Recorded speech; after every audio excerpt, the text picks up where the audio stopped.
Hi, welcome back. In this video, we are making miso soup. I love making miso soup because it is a quick and easy soup. You need miso paste, which you can get from any Asian grocery store.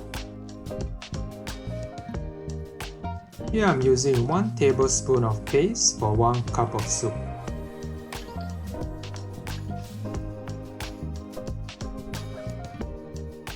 Next, I will bring the miso paste to a pot of soup that has been simmering for 20 minutes. In this pot, I'm simmering water, daikon, carrot, and an egg. To dissolve the miso paste into the soup, you can use any utensils. Here I'm using a chopstick.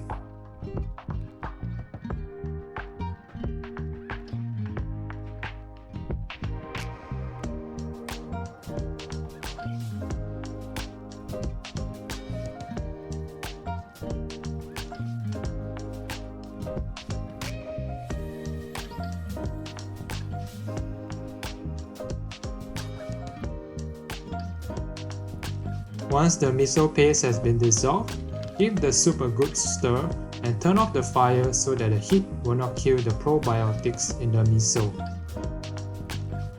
And here is our quick and easy soup. Thank you for watching.